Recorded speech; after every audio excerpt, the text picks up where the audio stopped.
আর এদিকে বৃষ্টি হচ্ছে ঘন। ভাদ্র মাস তো, আর ভগবান জন্ম নিয়েছে সকালবেলা, তাই না? সকালবেলা জন্ম নিয়েছে না মা?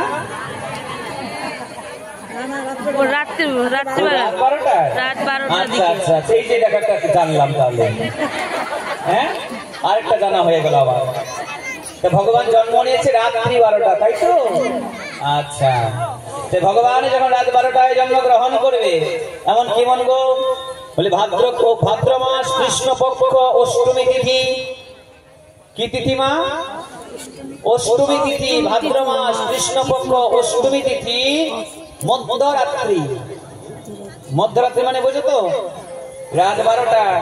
ভগবান জন্মগ্রহণ করলেন কোথায়? কংসের কারাগারে। কারাগারে কারাগারে কারাগারে ভগবান জন্মগ্রহণ করলেন। এদিকে বৃষ্টির জন্য কিছু দেখা যায় না, বৃষ্টির জন্য কিছু দেখা যায় না। বৃষ্টি হলে শব্দ শোনা যায় গো মা? এইবার ঘরে থেকে ওই ঘর শব্দ শোনা যায়? শোনা যায় না। বৃষ্টি হচ্ছে ঘন, আর এদিকে বিজুলি চমকাচ্ছে। হ্যাঁ, আর এদিকে ভগবান কি করেছে? জন্মগ্রহণ করে ফেলেছে। দেবতারা পুষ্প বৃষ্টি করছে। হ্যাঁ, দেবগণ পুষ্প বৃষ্টি করছে। আর এদিকে ভগবান, এদিকে কংস তো ঘুমাচ্ছে না মা, অষ্টম গর্ভের সন্তান। আর এদিকে ভগবান কি করলে জানো? কাল নিদ্রা দিলেন। কাল নিদ্রা বোঝো তো? বলে না, আমি তো ডেলি সজাগই থাকি, আজকে থেকে এদিকে ঘুমাইলাম। বলে না গো মা? বলি ডেলি তো সজাগই থাকি, ঘুম নাই, আদু আদু ঘুম। কিন্তু আজকে যে এমন ঘুম ঘুমাবো ওইটা তো বুঝি নাই।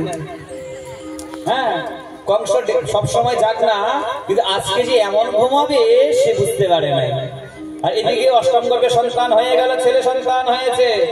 কি সন্তান গো? ছেলে। ছেলে মানে কি? লাড্ডু গোপাল হয়েছে।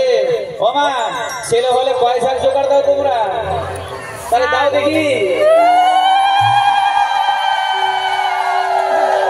রাধে রাধে।